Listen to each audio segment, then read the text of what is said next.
Hello, friends. This is Patrick McFarlane here of the Liberty Weekly podcast, coming at you with another episode. This one is episode number 190, and the show notes may be found at libertyweekly.net/190. Of course, you know, the Liberty Weekly podcast is featured on the Libertarian Institute at libertarianinstitute.org, and we're currently doing our fall fundraiser. So if you go to /donate, you can find all the options there. I'm really glad to be joined by two of my favorite anti-war people. That is Connor Freeman and Dave DeCamp. Connor Freeman is a writer at the Libertarian Institute. He primarily covers foreign policy. He's been featured in media outlets such as antiwar.com and Counterpunch, as well as the Ron Paul Institute for Peace and Prosperity. He's also been a guest on Conflicts of Interest and at Liberty Weekly here. You should know him. You can follow him on Twitter at FreemansMind96. And Dave DeCamp is the news editor of antiwar.com. You can follow him on Twitter at DeCampDave. You can find his Twitter profile in the show notes page as well. So how's it going, guys? How's it going, Dave? Good, Pat. Thanks for having me back on. Yeah, it's great to see you. Thanks, Pat. And absolutely. I second that. Great to be here, guys. Yeah, and so great to meet Dave.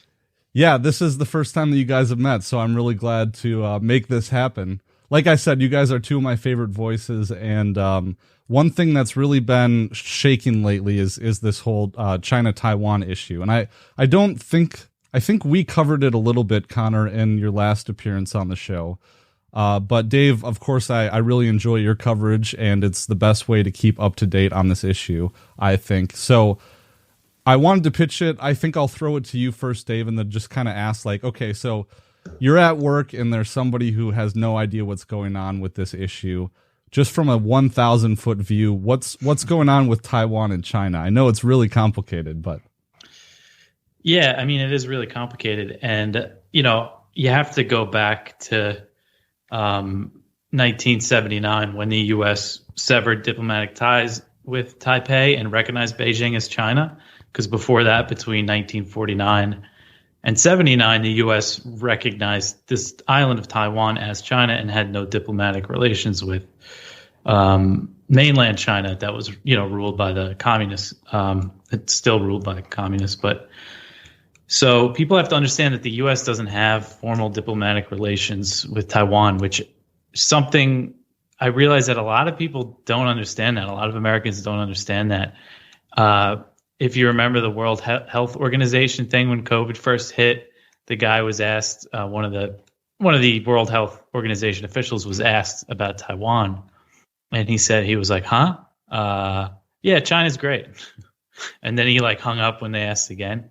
And everybody freaked out. And a lot of even people that are kind of good on this stuff and know things didn't know that the U.S. doesn't have formal relations with Taiwan, and that the reason why the UN doesn't recognize Taiwan, the U.S.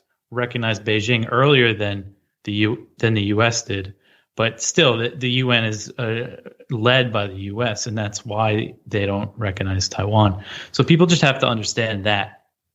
And the reason that this kind of strange situation was set up is because at the time the U.S. didn't want a two-front Cold War, and it was in their interests to play along with China. And, when you set up a situation like this, you sever diplomatic ties, but the U.S. continued to sell them weapons and send military trainers to the island. Eventually, it's going to go one of two ways. The U.S. is going to back off and let China and Taiwan work it out, or we're going to see what has happened in the past few years that the U.S. is going to start stoking tensions more as China becomes the kind of the new boogeyman, and is in the crosshairs of the empire. So now the U.S. views Taiwan as kind of an opportunity to counter China. And all of this stuff that you see in the media, I mean, kind of the basic thing I would say to somebody now in 2021, after all the stuff that's been going on here, how we could sign up to defend this island, like how that's even a thought when there's a risk of nuclear war. It seems like Americans are tired of the wars in the Middle East, but a lot of them are ready to really buy into this Cold War with China. And there was a recent poll this year, I forget who did it, but Daniel Larison wrote about it at Responsible Statecraft. And for the first time since they asked the question in the 1980s was when they started asking this question. 52% of Americans supported the idea of sending troops to Taiwan to defend them from China. And that was the first time that it was the majority. So you could see how this stuff happens. And it's even just like public opinion and view of China, like how that has plummeted. And, there may be some good reasons because of the pandemic. Like, it's not like it's out of nowhere to some extent, but at the same time, I mean, we've just been bombarded by all this anti-China propaganda. And people have to just kind of take a step back and understand the implication of defending Taiwan. And people just also need to understand that China isn't this big aggressive power that everybody thinks they are. They have designs in their own backyard. They want to control the region of the world that they are in, but they don't have these big designs to be a world empire like the United States. Yeah, and Connor, I was going to ask you, so there's been a lot of recent flashpoints around, and you had a great piece that came out on the Libertarian Institute this summer, and it was called Next on the Agenda, War with China. And so you kind of outline all of these flashpoints that have occurred, like in the Strait of Taiwan and the South China Sea, and all these, the spy planes going back and forth. So do you just want to outline some of the escalationism that's been occurring? Sure. And by the way, like for me, I'll just start by saying like the best like my main source for that is Dave.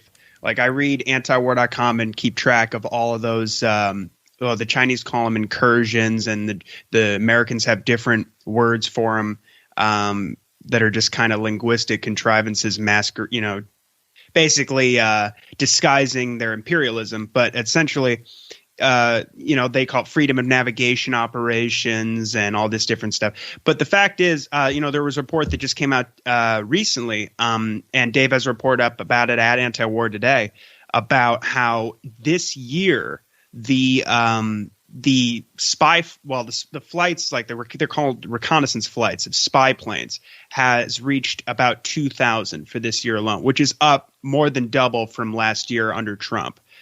So it's basically, and what I try to convey in the piece is that last year, under the cover of sort of the whole COVID crisis, the Trump administration, the war cabinet, really sees that as an opportunity to drastically increase the U.S. presence around China. So there was already this pre-existing policy called the Pivot to Asia, the Asia Pivot, that was launched under the Obama administration, where the idea is to essentially place 2/3 of all air and naval forces in the Asia Pacific, the largest military buildup since World War II. And so in 2020, there were record numbers of spy planes and warplanes sighted near China's coast and flying in the waters surrounding China, particularly in the South China Sea. By July of last year, it had already reached like 3 to 5 per day. There were 60 flights in September of last year in the South China Sea, the East China Sea, the Yellow Sea. And by the time you get to Biden's administration, by April, you had the defense ministry spokesman of China coming out and saying, look, the situation is even worse now.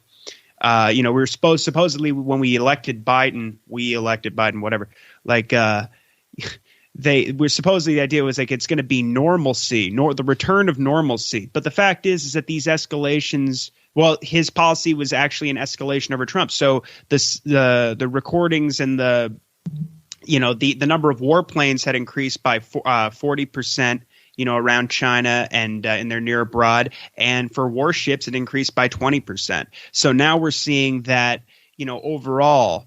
There were 500 reconnaissance flights in the South China Sea, in the East China Sea, and the Yellow Sea. If you add in those numbers for those flights, it's 2,000 for this year. So, there were reports as well, about how that I include in there about how American naval surveillance vessels were in the South China Sea, I believe, like for 161 out of the first 181 days of the year. With virtually nonstop deployments that are like, more than 10 days, but there's almost no break in between. So it's just a constant presence. And they're monitoring, the underwater activities of the Chinese Navy, and like looking at their entry and exit points. And So then you look at the Taiwan Strait, they're sailing warships through there on a monthly basis. So when I wrote that piece, actually, I say like he's been in office for just over 6 months or something like that. I don't remember exactly what it was at that point, but essentially I thought for a while that Biden was on pace to exceed Trump's record of 2020, where he did, he beat Obama's record in 2016 of 12 warships going through the Taiwan Strait. Trump did 13 in 2020. That previous record was from 2016. And Biden has done, Dave, is it like 10 at this point? I think it's 10 right now. Yeah. Yeah, so and they're sending Coast Guard cutters through there. Now you have even Canadian, I think it was a Canadian frigate, I think last month that sailed through the Taiwan Strait. The British did it. Yeah, the Germans sent warships in there. The French did very early in the year as well. I don't know exactly what the role of the French will be after the whole AUKUS debacle and how they got, they said it was a stab in the back. But they were pretty keen on getting involved in all these different exercises with different elements of the Quad, and they sent a nuclear attack submarine in the beginning of the year. So I guess to sum it up, you've got there seems to be a continuity in policy on a variety of fronts. Whether if you look at Russia, if you look at Iran, if you look at China, but particularly with this China policy, since that's what the topic of the evening. There is a continuity of escalation. So this situation seems to get worse and worse. And so when the U.S. media hypes up this idea that the Chinese are flying their warplanes near Taiwan, it's always left in this vacuum. So the American people assume that here they are harassing this country next door, because the context is always devoid. And where it's always devoid of context, I should say. And as Dave always points out, the air defense identification zone includes, I think, thousands of miles of mainland China. And these flights are nowhere near Taiwan. They're in the southwest corner of this air defense identification zone, which was set up by the U.S. in the 50s. It's not recognized under international law or international regulations. So just saying that, especially this is, you have to look at what happened if you rewind the tape in the previous month. That was at the beginning of October. You had two American aircraft carriers in the South China Sea. I just saw the data today. We flew 52 sorties over this would have been September. So 62 flights over the South China Sea. And like we just said, all these different foreign warships going through the Taiwan Strait. So it's and we have now Congress looking for a way to basically guarantee that America will go to war, which would essentially go nuclear and totally bypass, Article 1, Section 8 in the Constitution or any pretense of it, which I find really disturbing. And also the fact that Republicans are leading the charge on this. And there's some Democrats and centrist Democrats that are pushing this as well. But yeah, most people it's kind of crazy to me because I grew up in the George W. Bush era where, to put it bluntly, certain people in countries in the Middle East were really not viewed as human as we Americans. And that if 1 million people die in Iraq, well, it was a mistake and George Bush is an idiot, right? Now we have Obama, which is great, and we're celebrating it. And then it gets worse, of course. But I guess what I'm saying is that this policy it's not only suicidal; it could end the world. And I don't think Americans really understand that that China has 3-stage intercontinental ballistic missiles that can, as Daniel Davis says, former Lieutenant Colonel Daniel Davis, the Afghan war whistleblower, says, they can turn American cities into nuclear wastelands. So. I think that we need to realize that this is essentially, and if you look at PNAC and some of these other groups, even the American Institute in Taiwan, it really is being used. I don't think it's being used as a way to escalate tensions, which increases the military budget. We're spending more on the military than we ever have.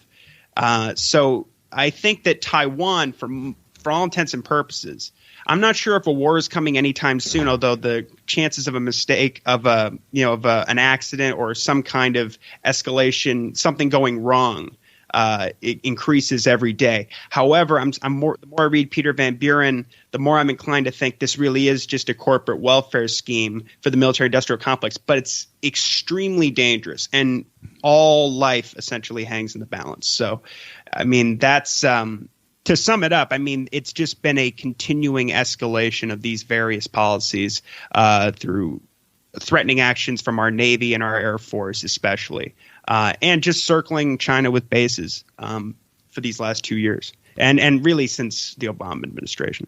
But it's gotten way worse lately. Well, and to throw it to you, Dave, just kind of going off that, I understand that President Biden made some comments in the last couple of weeks that like caused Antony Blinken to run out basically with his arms waved, saying like, hey, no, that's not right. Yeah. So it was at a CNN town hall. Biden was asked if the U.S. would defend Taiwan if China invaded. And he said, yeah, we have a commitment to do that. And then right away, it was pretty much that night, the White House said, no, it's not a change in policy. And, this was presented as another Biden gaffe and stuff. But I actually think that it might have been intentional. And because presidents say that's happened since at least Bush that I know of, that a president has said that. And they know what they're doing. And I think it's part of the policy of what they call strategic ambiguity, is that the U.S. won't say whether or not it'll intervene if China invades Taiwan. And that happened right around these flights in Taiwan's air defense identification zone, which Connor mentioned. And the context, I mean, that's really important. What kind of happened there. How the media portrayed these flights as violations of Taiwan's airspace. I mean, there was a few headlines that said that these Chinese warplanes entered Taiwan's airspace, and that's just completely false. Other outlets have called them overflights, but a lot of the theme that I saw mostly was that they're like intentionally vague about it. They said flights near Taiwan, or they call them incursions, or it's kind of the language is to just say, oh yeah, China's flying all these planes near Taiwan. Well, if you look at the map where they're flying, that area is closer to mainland China than the island of Taiwan. And Peter Van Buren, you mentioned, he's been writing in the American Conservative. He said something like, it's only a provocation if you want it to be, because America wants it to be a provocation. And Taiwan, they started publicizing these flights in September 2020. So, and they're acting like these are, they say, oh, the biggest ever incursion. China sent the most planes, but we don't know how many they were sending before that. And, if a plane takes off in mainland China and wants to go to the South China Sea, it has to fly through that area. I mean, they could avoid it. Maybe they're doing it intentionally because they know the buzz, but it's just context. This context is so important. And with the Biden thing, there was also a report in the Wall Street Journal that came out. This is another provocation, even though it seems kind of silly, because the U.S. has been sending military trainers to Taiwan, pretty much since the diplomatic shift, and it was kind of an open secret. But the report from the Wall Street Journal said a contingent of Marines and special operations, probably a few dozen soldiers and Marines, are on Taiwan, and Taiwan's president, Tsai Ing-wen, she confirmed this, and that's the first time in this 40 years, over 40 years now, that a Taiwanese leader has confirmed it. And, this is taken as another kind of provocation towards China. And all these things that are happening, China's not going to back down. They're not just going to say, oh, okay, you guys keep giving Taiwan more weapons and more support. And, arguably just as provocative, or arguably more provocative than this military stuff is the steps that the U.S. has taken to increase diplomatic ties with Taiwan.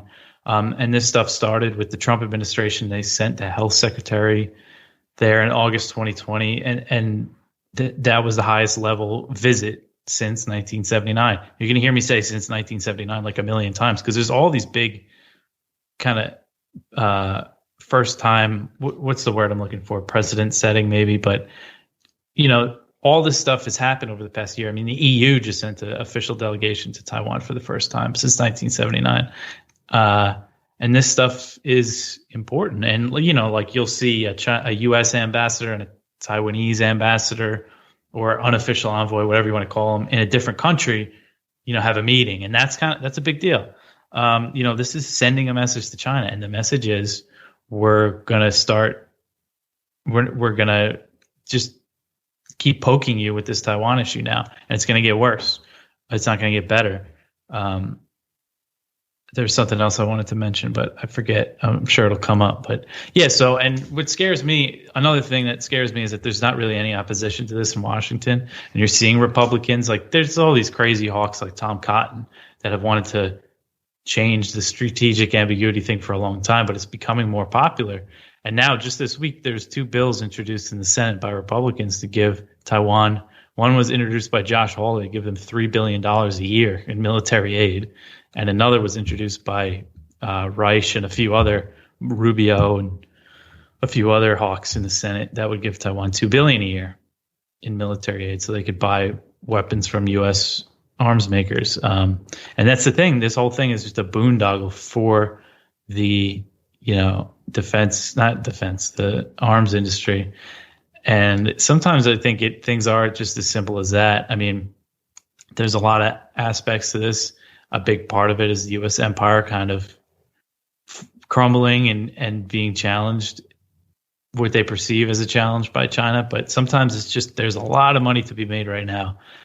Same thing with vaccines. I mean, this is a whole different conversation, but a big part of that is just so many people are making so much money off this. And that could just be it sometimes, I think.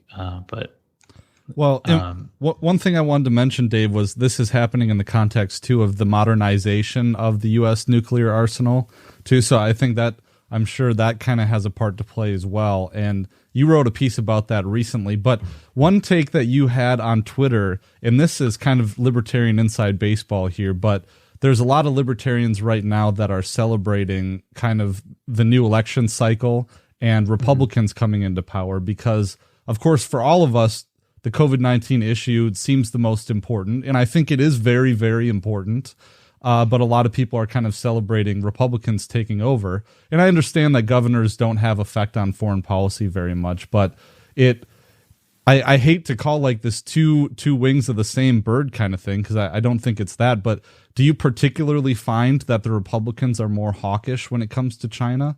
And I think the effects of a hawkish China policy, as we said, could end life on this planet. So, yeah, absolutely. I think the Republicans have been China hawks longer. I mean, in the sense that they are now, like the Tom Cottons and the Marco Rubios. Like for the past few years, they've been real hawkish on China, introducing really crazy bills that haven't really gotten anywhere.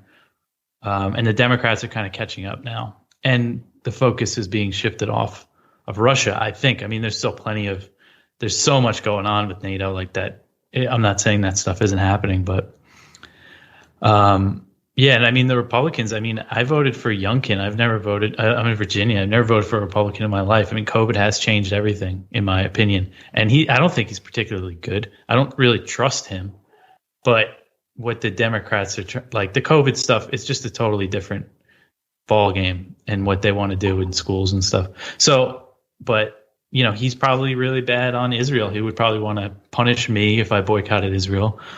DeSantis is really bad on that, and he's also a China hawk. I've heard DeSantis, he's passed some stuff to keep Chinese influence out of the state of Florida, just stupid, ridiculous things. At the same time, while he's punishing American companies for boycotting Israel, like it's just such an obvious hypocrisy. But when it comes federally, I would never especially the libertarians that are psyched about the Trump, the MAGA people. I mean, if you look at any of these like America First candidates for the House or for Senate, they're all just Israel firsters and just complete China hawks, all of them. And it's not a bug of a few of them. It's a feature of all of them. And the idea that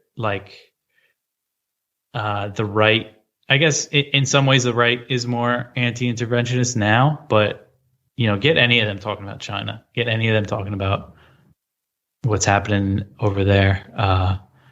And the Democrats aren't better now. I mean, obviously with Joe Biden, when he was elected, I was saying Biden's going to be just as bad or if not worse as Trump. And I was basing it on what he was saying and what his future cabinet was saying.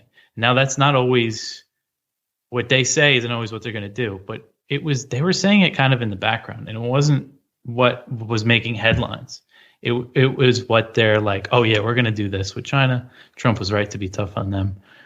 And this wasn't getting much attention. So by seeing that, like I really believed that it was going to happen, and I was right. Unfortunately, I was hoping I would be wrong, but so yeah, I mean, Republicans, Democrats, locally, I totally get it, but federally, I mean, they're just as bad as the Democrats, if not, like arguably worse. Yeah, and I think it's important to see these things with the nuance, because, I understand kind of the sentiment on both sides. So I just, try to take all these factors into consideration here. But Connor, any word on that or anything you wanted to bring up? Yeah, I'll just say, like, in some of the articles I've written on this topic, I've tried to there was an article I wrote where I went pretty hard at Sagar and Jetty and Tucker Carlson and people like that for being, such bad China hawks. But I tried to frame it. I don't even think if you go back to that, I even mentioned Trump's name. Like, I deliberately framed it as that this is, we've already bankrupted ourselves, spent, well over, the old estimate is like for just Afghanistan and Iraq and Syria, it's like $6.5 trillion. And I think it's a 5-year-old statistic now where they said that just the interest on these wars was going to be $8 trillion. And now the numbers are way higher than that, especially when you look at all the, the numbers that came out after we, fled Afghanistan. Or withdrew from Afghanistan. But like, the fact is that this is a policy that was launched by the Democrats. So if I guess what I'm saying is, like, I get a little tired sometimes when I hear that the right wing is now anti-interventionist, they're anti-war, because it's hard to really in practice see that. Like, when people try to frame Trump as like anything approaching anti-war, it really pisses me off, because the first thing I think of is like Yemen and Palestine and this new Cold War with China and the policy with Iran and, occupying Syria and the Caesar Act sanctions, which is bipartisan. But, he could have left Syria. Like he could have left Afghanistan. He could have he didn't have to escalate the war with Iran and bomb Iraq, pick a fight with Kataib Hezbollah with Israel. And the Shiite militia. He didn't have to do any of that. He didn't have to bomb Russians in Syria and escalate the new Cold War to levels that previously unseen since the fall of the Soviet Union, and arm Nazis in Ukraine. But he did. And so this idea that the right has learned its lesson. But the fact is this, like, if you look at these guys who the way I look at it is like, if they're going to sell regular people this new Cold War with China, and my fear is that it's become kind of baked in at this point. I feel like Americans are getting really focused on domestic politics, which is fine, because absolutely, I agree with you guys that COVID changed everything. But at the same time, they kind of brought in this whole, in the same way that they used Trump to mainstream the whole anti-Russia new Cold War policy, which was, I don't know how aware the average Democrat was of that. Russia is the new enemy. You got to hate Russia. Like, it was bubbling in, like, even in independent media. Like Robbie Martin details this in a very heavy agenda. How, before Trump, for years they were inserting all kinds of, with like, neoconservatives like Jamie Kirchick and people like that, inserting all kinds of like anti-Russian propaganda into the media. But Russiagate and the election of Trump really did kind of mainstream that to the point where I don't really see that going away. But the China thing, certainly in the COVID era, Americans weren't really paying attention to what was going on in the South China Sea and what was going on in the Taiwan Strait. And I don't know how aware we were of the whole Asia pivot thing, unlike a regular, in terms of like everyday people. We shouldn't have to worry about this. But the fact is, we're an empire, so you got to kind of pay attention. And so, especially when you're picking fights in nuclear powers, but basically the right wing, just kind of took on this without really, they think they're owning the Dems when they, hate China, Beijing, Biden, and this kind of thing. But the fact is, this is Barack Obama and Hillary Clinton's policy. She's the one that said that the South China Sea is a national security interest of the United States. And, Obama is the one who did this. And if you look at like this Taiwan policy, this idea that like, oh, it's the right wing, it's like Jack Posobiec and Tim Pool, or like, telling you got to kind of inserting this whole like, anti-China, are we going to defend Taiwan, or are we going to be, pansy liberals about this and not, defend these people? Like, because I remember Tim Pool saying to Dave Smith, like, I bet the people in Taiwan are scared now that Biden won. I'm like, what are you talking about? Like, you expect some other president? I think he said something like that to Scott, and he's like, you think Biden would defend Taiwan or something? And Scott was like, well, pick your favorite president. Like, what do you think he would do? Like, it's not official U.S. policy like that. But the fact is that you have these right wingers who think they're against neocons, who are adopting Max Boot's policy on Taiwan. Like, Max Boot is one of these guys who cheerleads the whole strategic clarity thing. Tom Cotton does that. But I think that in order to sell people, especially young people who are, more politically astute than their boomer parents or whatever, like, you have to kind of sell the new Cold War with China without really talking too much about what the policy looks like. You just got to kind of scare the hell out of them about China, whether it's about, Uyghur genocide, which you've, of course, debunked those claims from Adrian Zenz and the New Lines Institute, et cetera. Or, this idea that like they're going to launch a war against Taiwan, which, I mean, the more we press them, I think the more likely some kind of conflict is possible. But it doesn't really stand to reason if you look at China's economic situation, and for a ton of other reasons, their trade relationship with Taiwan, their dependence on global supply chains, and there's a myriad reasons why wouldn't. That would be the last thing they'd want to do. Yeah, is move militarily against them. I want to touch on that in depth because there was a great piece by Ted Galen Carpenter in antiwar.com about that. But what about this computer chips thing?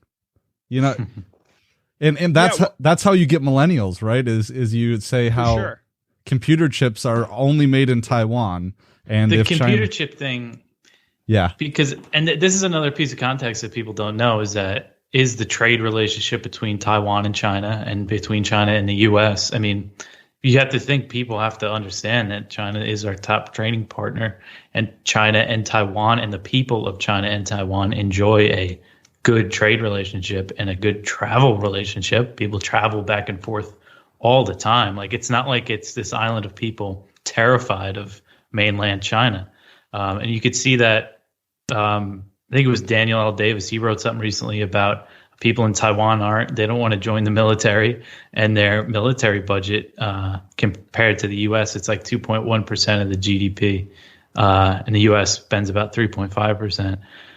So, the chip thing, I mean, I guess that would be a concern if we didn't trade with China, if we were worried about them hoarding stuff and not trading with us, which has become kind of a talking point. And I get the idea if people want to diversify supply chains, especially with after COVID, like that makes sense. But this idea that, it's the same thing with the South China Sea. They say China's going to stop trade, like impede trade, but it doesn't, they're the biggest exporter in the world. Why would they want to stop trade? Doesn't make any sense.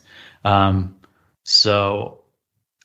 I'm sure, sometimes we talk to each other about this stuff. People there's all these sorts of counterpoints about China that they have these unfair trade practices, but I just don't really buy any of that stuff. I mean, most of it, when it really comes down to it, the whole reason for the trade war is because they say that they steal intellectual property, and it's like, do they do that more so than other countries?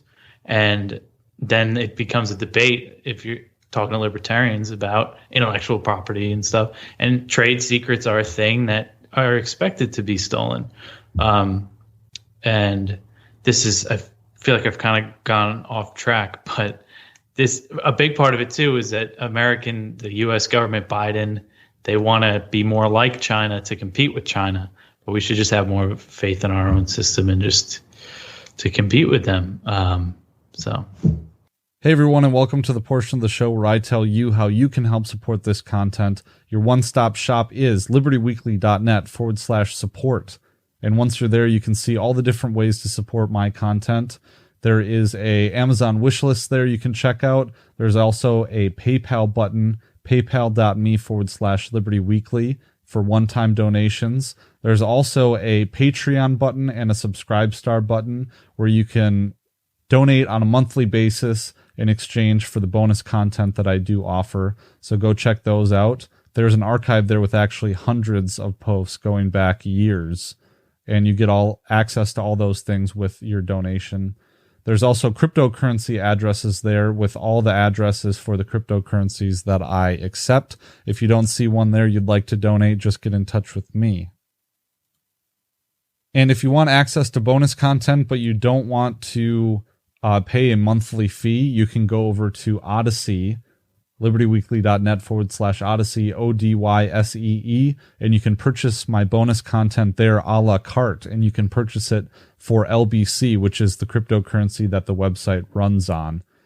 The best deal for subscribing and getting my premium content, though, is to go to rockfin.com, ROKFIN. You can, for $10 a month, get access to tons of your favorite creators. And you also get access to my premium content there as well. And there's a lot of great creators there that you can check out on the screen here. But for you listening in the audio version, Last American Vagabond, Monica Perez and Brad Binkley from the Propaganda Report, Joanne Leone from Around the Empire, Kyle Anzalone as well from the Libertarian Institute. Just a whole bunch of people. Whitney Webb from Unlimited Hangout. So go check that out. One monthly subscription gets you access to all of that. And if you like my writing, I do sometimes release blog posts that don't end up on the Libertarian Institute on my Substack /Substack. So you can go check that out as well and see some of my writings for my email list. And of course, the Liberty Weekly podcast appears on the Libertarian Institute at libertarianinstitute.org, alongside other fine podcasts, Scott Horton, Pete Quinones, Freeman Beyond the Wall, Conflicts of Interest with Kyle Anzalone, Don't Tread on Anyone with Keith Knight, my show, and also Year Zero with Tommy Salmons. So go check out those other fine podcasts and help support the Libertarian Institute, libertarianinstitute.org. Thanks, everybody, and back to the show. Well, to switch over to this, I really wanted to touch on this, but this whole idea of China actually invading Taiwan, I don't feel like people have really thought it through clearly, and I wanted to rely on this piece that I found in The Diplomat that was cited by Ted Galen Carpenter in his, I think it was him, in his antiwar.com piece, but why a Taiwan invasion would look nothing like D-Day. And talking about how Taiwan is kind of a defender's dream, and how if China actually wanted to take Taiwan, it would probably take the amount of manpower that would quintuple the D-Day invasions. So the D-Day invasions being the greatest amphibious assault of all time in terms of number and scale. But an invasion of Taiwan to be successful would dwarf that. And if you look at Taiwan, this piece talks about how the coastline of Taiwan is heavily urbanized, and you can see that here on the screen. All the big cities are on this side, and the piece also details how there are not many beachheads that are actually amenable to an invasion on this western side of the island. How there's like four or five beachheads, not to mention the fact that once you landed, you would have some pretty severe urban fighting going on. And there are also a lot of, there's mountainous terrain. Taiwan is full of jungles. And there's all of these little islands here outside that are fortified heavily by a Taiwanese public that has been training and arming for an invasion from China for decades and decades. So a lot of people don't think about that. In the other side of the island also, if you see here on the screen, for those of you watching the video version of the podcast, you can see that the other side, the eastern side of Taiwan, doesn't have a lot of urbanization here, but a Chinese invasion would have to sail all the way around all the while there's missile emplacements in Taiwan that could pick them off from long range. So all these things just kind of work together. And if you think about the actual logistics of it, it just doesn't make a lot of sense. So what do you guys think about that?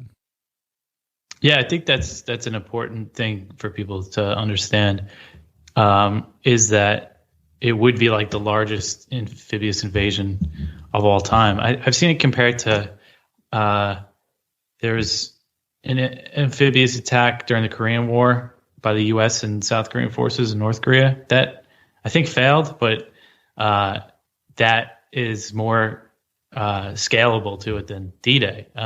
Because we think about D-Day and in our minds, it's like the biggest amphibious invasion ever, but it would be much bigger.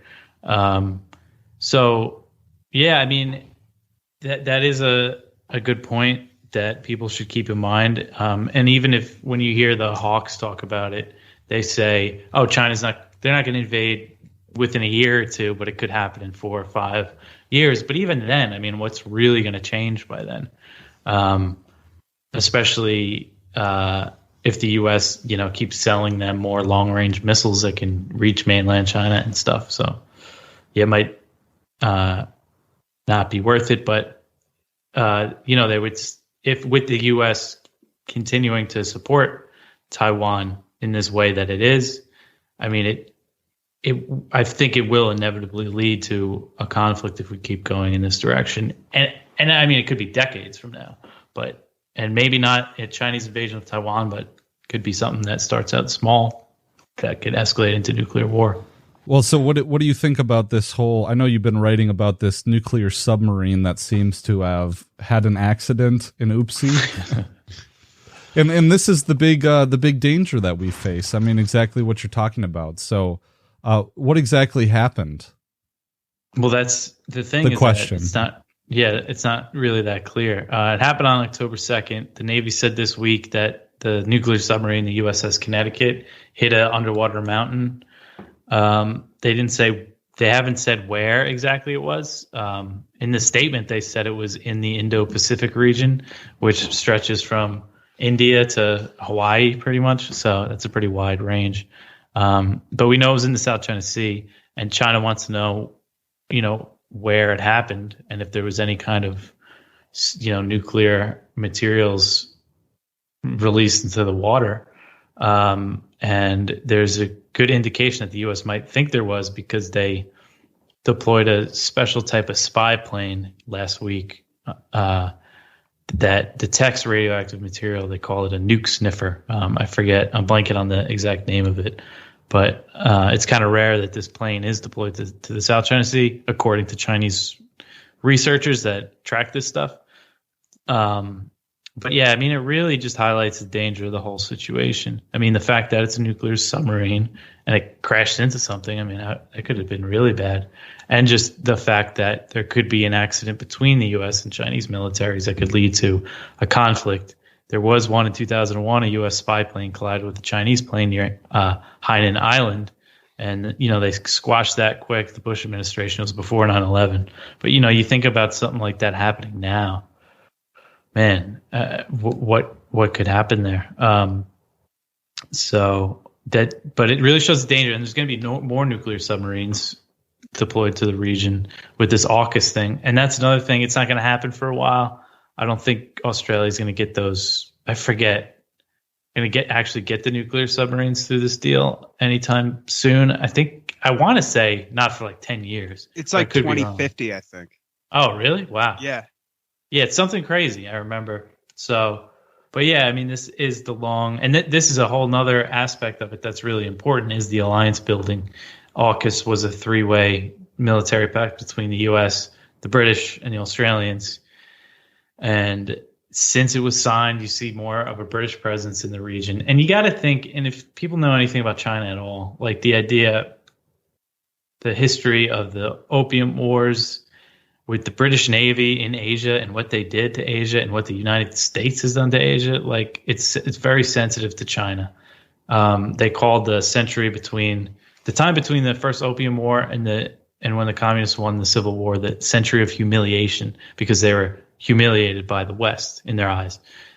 So you want to start sending these big British ships and stuff in the region. So they're not gonna. It's not gonna make China back down. And this is another thing libertarians need to understand about China. From my kind of basic knowledge of it, there's a lot of people in China, and they're not all sitting there yearning to be free from their government. I'm sure that there are plenty of people that want a change or more freedom, but ultimately, most Chinese people are nationalists, and in the face of a foreign threat, they're going to rally around their government, no matter how authoritarian it may be. So people need to get that. U.S., you would think there's been enough lessons that most people would understand that U.S. intervention will not do good. We can't force our way of life on people. But unfortunately, because they have communist in their name and they have a red flag, a lot of people don't get that. Yeah, I saw someone pushing back against Scott Horton kind of about the Uyghur issue on Twitter, because, the common trope is just like, and this was a ANCAP libertarian, but the common trope is like, oh, you would trust the red Chinese when in the Uyghur situation. But yeah, because it's so easy for people who hate communism so virulently to make them believe anything about what communists would do. So, and that's even to, that's a larger conversation about whether the Chinese government actually is communist, with a lot of U.S. venture capital there and Wall Street's influence. And I'm thinking about Anthony Sutton's book, I think Wall Street and his Wall Street series, but I digress. So, Connor, can you talk about Project 2049? Is that something in your wheelhouse? Yeah, I know a bit about it. The Gareth Porter wrote a really great piece called, I might have it around here somewhere. It's called How a Key Pentagon Official Turned China Policy Over to Arms Industry and Taiwan Supporters. Most of what I know is from Gareth's work on this, and basically it started, I believe, by Randall Shriver, who's, they called, for decades, Biden's been known as Israel's man in Washington. This guy's like Taiwan's man in Washington. And so Randall Shriver used to work, he started this think tank with Richard Armitage, who's, formerly of the Bush administration. And these guys are real, like, anti-China hawks and serious Taiwan hardliners. And so Project 2049 is funded by the State Department. It's funded by different parts of, like, I believe the Taiwanese Defense Ministry. People would have to go through the article to confirm it. I can skim through it for a second here, but essentially, there's even a group I believe called Prospect Foundation, which is made up of former elements in the Taiwanese defense industry. And but long story short, they're essentially funded by the Taiwanese elements in the Taiwanese government, the military and military-industrial complex firms, and even the State Department. And so Shriver got into the Pentagon during the Trump administration. He had a position called Assistant Secretary of Defense for Asia and Pacific Security Affairs. And essentially, he underwrote an arms sale called Fortress Taiwan, which had been pushed by people like Paul Wolfowitz for quite some time. So Wolfowitz, after he basically was one of the ringleaders behind the Iraq War and Deputy Secretary of Defense under Rumsfeld, after killing 1 million people, basically he became president of the World Bank. And after, I believe, a scandal involving his girlfriend, he left that position and headed up something called the U.S. It's the Taiwan Business Council. And let's see. So they were, it's called the U.S. China I believe it is the U.S. Taiwan Business Council or something like that. Anyway, long story short, there's a lot of these same groups that fund 2049 were in this group, and they were pushing for these arms sales. And they went through, and they're basically upgraded F-16s and Boeing's AGM-84E standoff land attack missiles that can hit targets far inland China, like in the Nanking region. Yeah, they're called standoff land attack missiles. And it's one of the worst escalations against China in years.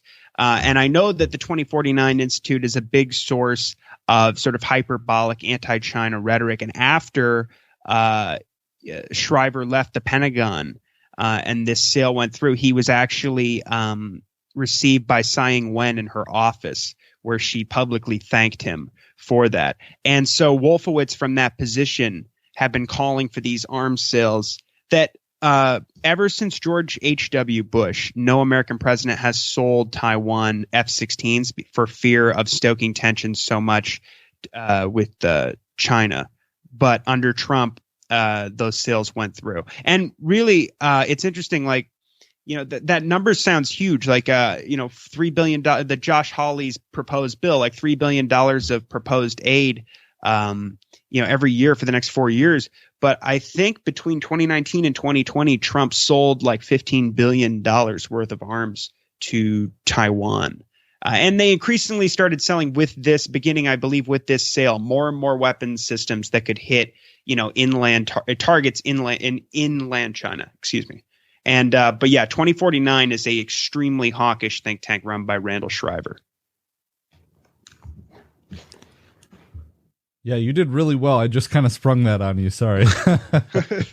Oh, you're all good. No, but it is. I mean, it's so important. That's an article I've referred back to a few times and cited a couple of times because I think it's so important. It was one of the first things I really started when I started to learn about how serious like this situation was with Taiwan and how it's really, I mean, the fact that it can be traced back to PNAC and people like Wolfowitz, and they do talk about like he shows in there that PNAC.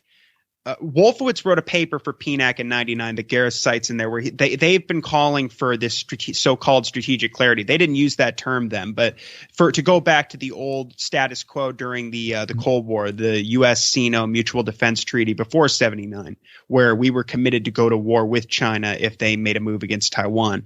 And and remember, it's interesting because PNAC was funded by Bruce Jackson, the former vice president at Lockheed. He was one of the main guys behind. He might have even headed forget what his position was, but one of the major guys in the committee to expand NATO. And so much of this is baked into making money for arms contractors. I mean, the neoconservatives, especially after seeing the debate with Bill Kristol and Scott, I really am questioning, like, and then you read more about what Peter Van Buren's been writing in the American Conservative. I used to be. Maybe it's my way of coping with all this, and I wonder how you guys feel. I'm starting to lean toward this is just about making money for the military-industrial complex, and it's just extremely dangerous. It's sort of akin to the policy. We just sent more warships into the Black Sea and flew B-1B strategic bombers there. And they did the same thing around Iran recently from Diego Garcia. But it's like so much of this is about ramping up tensions and spending money and all these drills that are constantly going on, like in your piece on the danger of great power competition, Pat, where you outline all these exercises in Eastern Europe under Biden, like Defender Europe 21 and Crystal Arrow. And, all of there's so much money involved in just painting these other states, the few remaining unabsorbed states in the empire, as just the ultimate evil, and then running drills and selling arms, and the cycle just continues. And it gets worse. I feel like Biden is not really all there, and we're just on autopilot, and the bureaucracy and the military-industrial complex seem to be running things. I mean, that's how I've interpreted this first year of his administration. And the China stuff is such a great example. Yeah, one thing that's interesting with that is I said earlier that it's about the money. Everybody is making a lot of money. But then there's also the other aspect of it is that there is a lot of U.S. interest in making money in China. And a lot of people in Congress have an interest in that. And that was a big argument for why Biden wouldn't escalate tensions with China, because he had business interests in China. And all these Democrats do. But I think there's been some kind of shift because the New York Stock Exchange delisted some Chinese companies based on an executive order from Trump. And they didn't really fight it. And I think that's a sign, and it's something with, there's certain U.S. corporations that still just want to do business and make money in China. But I think that there's others that it may not be about money right now, but it's more about power and control and having less competition from these Chinese companies. A lot of it could be that they're starting to really compete with our big American corporations. Because I remember I got in like a Twitter exchange with Glenn Greenwald about this right after Biden was elected. He wrote some article about how Biden has business interests in China. So I don't want to mischaracterize it, but it was something about how he might be like kind of compromised by China. He didn't go that far, but that was the gist of it. And I called him the China Gator, and he responded, and we had like a back and forth. And he was like, "No, they have no interest. BlackRock, the main people that make up the Biden cabinet have interest in BlackRock." And I said, "No, also the military-industrial complex, Lloyd Austin." And kind of agreed to disagree. And it turns out I was right because all of these escalations have happened. And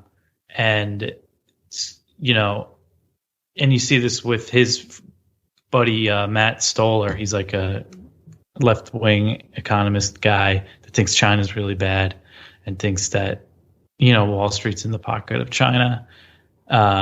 So it is just kind of an interesting dynamic. Like, I feel like there was something that happened to make some of these companies go along with this hardline policy against China. I think it would be interesting kind of to look into that more. Well, I'm glad that you bring that up, Dave, because I think I know that in the past, when I had you on the first time, we were talking about you're afraid of kind of an economic decoupling.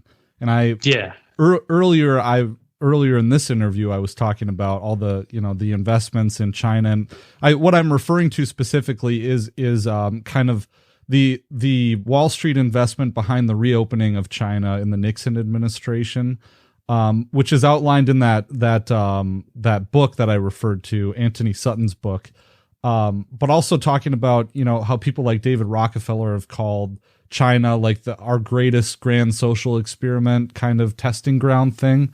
And I know I get into that, but I'm glad that you're able to throw some light on this, what you see is kind of an economic decoupling. I don't want to put words in your mouth or anything like that, but I think you're right. Like, looking into that is something that should be done. Yeah. Because it's going to take an economic decoupling if the U.S. really wants to go to war with China. It seems like right now the name of the game is the Cold War and escalating tensions and putting more military hardware in that region. So we could do that and still trade with them. But there are steps being made to decouple to some extent, but to actually completely decouple, and that would take a few decades probably.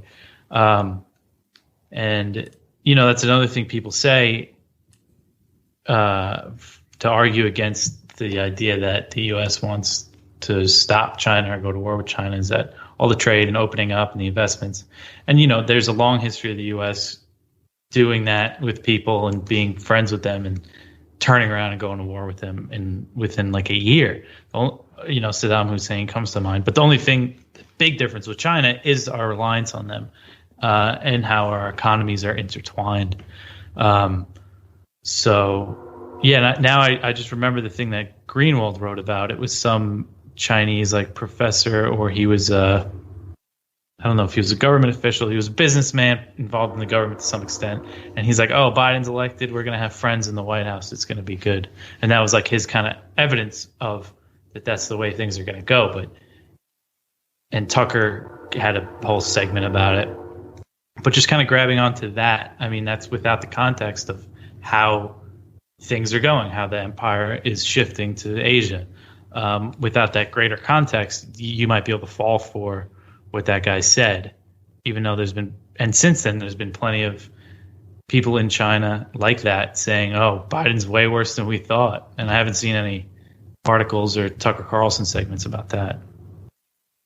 Yeah, I feel like I don't pay enough attention to like right wing media, like specifically stuff that probably, unless you're trying to do like research for like what is the latest kind of spin, it's probably not really that worth listening to. But I wonder like how much of that Beijing Biden stuff is still hanging on, because I wrote a piece in early February for the Institute about how the influence of CNAS, for instance, on Biden's administration was a real indication that and just looking at how, reading like all the stuff that was happening right in the beginning, like he was sending an aircraft, I think just in the first week, he sent, I think, an aircraft carrier strike group and several warplanes to the South China Sea. And then like, I think in his second week, maybe, certainly in his first couple or 3 weeks, I think it was probably even less than that, sailed his first warship through the Taiwan Strait. And I don't know how long after that was the first phone up by a Chinese claimed island.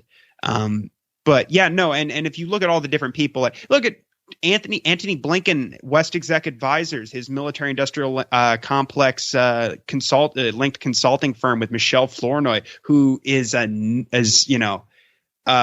know what the right word for is, but just to sum it up, she's somebody who wants to be able to destroy China's entire civilian, merchant, and military fleet in 72 hours in the event of a war, in the event of an attack on Taiwan. So, I mean, she's extremely anti-China. She founded Center for a New American City with Kirk Campbell. Kirk Campbell is the highest Asia official on the National Security Council. He's the architect of Obama's Asia pivot. And there were other people like Avril Haines, who was connected to West Exec and involved. I think she was like on the board of directors of CNAS, and she was very anti-China during her confirmation hearings. And just, Blinken coming out saying, Trump was right to take the tougher approach. And I pretty much, I basically concluded in that piece that like, yeah, he's going to escalate with China and Russia. And I've been paying attention, and we all have, and it's been Trump part 2, which is interesting because like Medea Benjamin and Nicholas Davies wrote a piece where they cited a CNAS report called Expanding American Power from 2016. And it was written by Robert Kagan, Flournoy, Stephen Hadley, and Eric Edelman, the old Dick Cheney's national security advisor, deputy national security advisor, I think. And they said, they're basically saying this is going to be Hillary's policy vis-a-vis Obama's. Here's how it's going to be different. And they were going to renew military threats against Iran, raise the military budget, increase intervention and activity in Iraq and Syria. Did I say arm Ukraine? Yeah, and arm Ukraine. All that stuff was stuff that Trump did. And if you look at Biden, it just reads like part 2 of many ways, like even down to keeping the tariffs and things like that. So, yeah, I very early on was just like, yeah, I guess that's the policy. They're just going to escalate with China. They're going to escalate with Russia. And yeah, even things like Iran. I think most people thought coming in like he was going to, return to the JCPOA because that's Obama's deal. Like that only makes sense, right? But I mean, not really. I mean, look at Blinken seems to be the guy who throws cold water on it all the time. And we got that report from Shrita Parsi recently that like they're not committing to that deal. So it's just I don't know exactly who's running the show. For a long time, I thought it was basically that the neocons took over, and they have probably, they might not advertise it, but it seems to me like their ideology has really kind of been absorbed into so much of the blob and the Congress and everybody else that like, yeah, these hardline policies have become the norm. Like what previously would have been thought as like super hardline. Like honestly, I couldn't have predicted this Taiwan Invasion Prevention Act stuff. Like I'm frankly flabbergasted by that. Yeah. It was. The one bright side I think is that there's less drone strikes now, which is a big surprise. That's not something you would expect. It looked like Biden was kind of restarting the drone war in Somalia in July and August. He bombed them 4 times, but he hasn't done that since. And we're out of Afghanistan, which is pretty sweet. So that's good. But unfortunately, we can't really celebrate that because it's for a very nefarious reason, because we want to, go to start a nuclear war one day. Oh yeah, Dave. So is that I've heard you say this elsewhere, but your idea from what you've seen, basically, I think I've heard you explain that you feel like he's setting up kind of proxy style groups to manage the U.S. What has previously been America's domain in places like Latin America and the Middle East as they shift more towards Asia and really move forward on this policy with China. So do you have anything like more on that? Because I wonder how much of that is like they keep talking about like they want more people to join the Abraham's Accords and we need like a NATO style alliance targeting Iran. And I mean, what do you think? Do you think the Quad is going to be like a real alliance here pretty soon, like something set in stone? It could be, yeah. When it comes to the Middle East stuff, I mean, I think that was a big part of the Trump administration's push for Israel to normalize with Arab states, the UAE and Bahrain.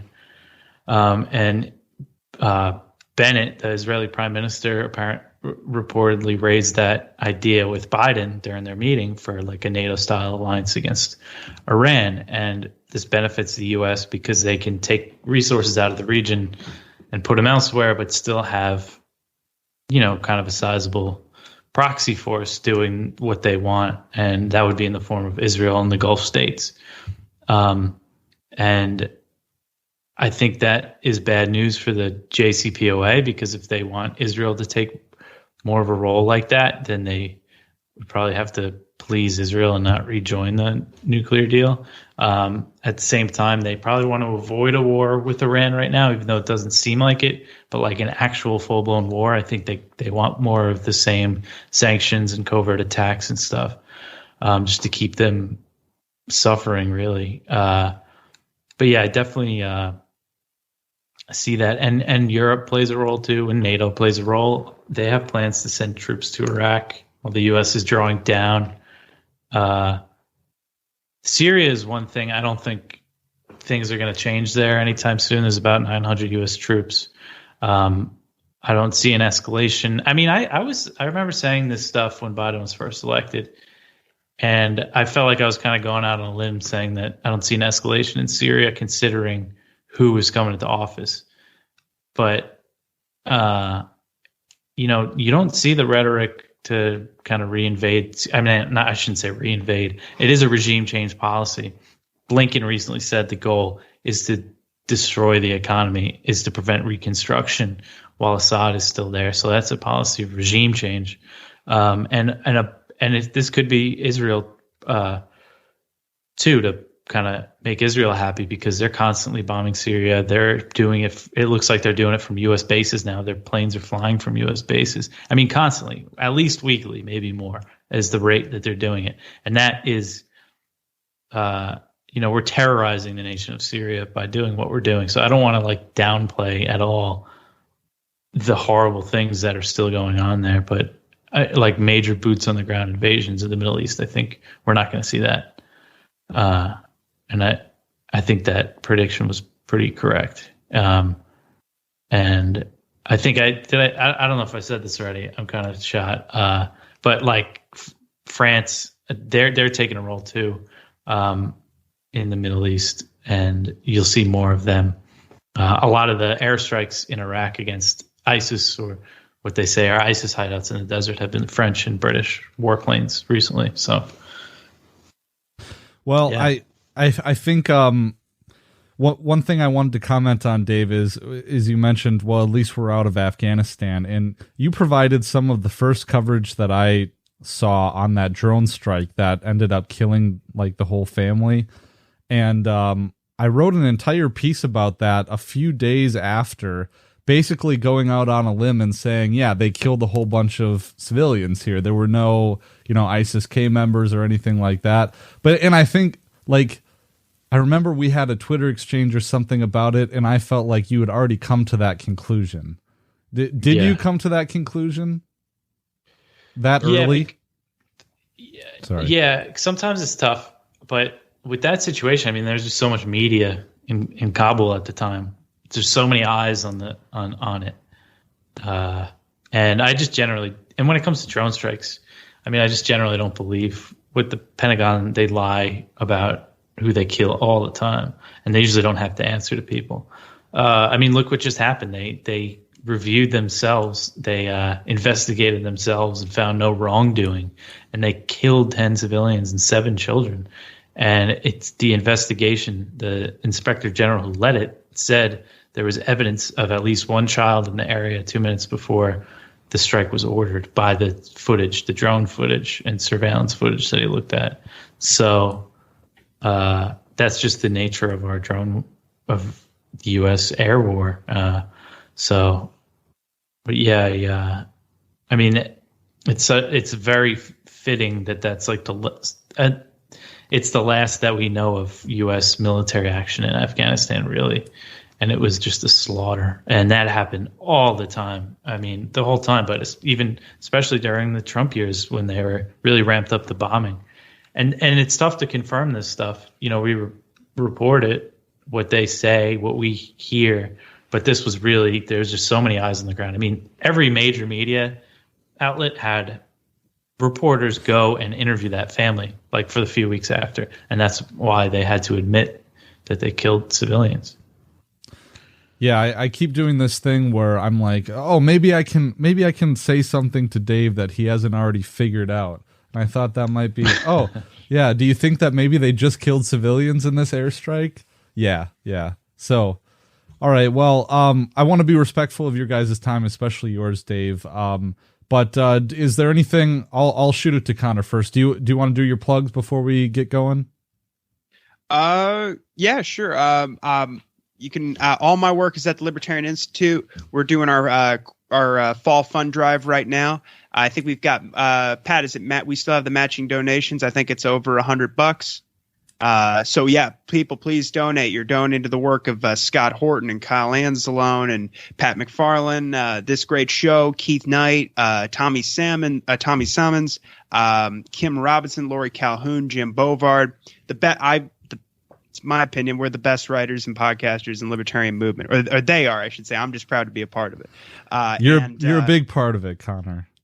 Oh, thank you. Sheldon Richmond too. Sheldon Richmond. Absolutely, yeah. Absolutely, and and check out his books, Coming to Palestine, which is amazing, and What Social Animals Owe to Each Other, and please. And so anyway, and I'm at Freeman's Mind 96 on Twitter. All my articles and all my shows I do here on the Institute, you can find them all at the Libertarian Institute. Thanks, man. And Dave? Just read antiwar.com. I'm in the news section just about every day with Jason Ditz, and follow me on Twitter at DeCamp Dave. That's it.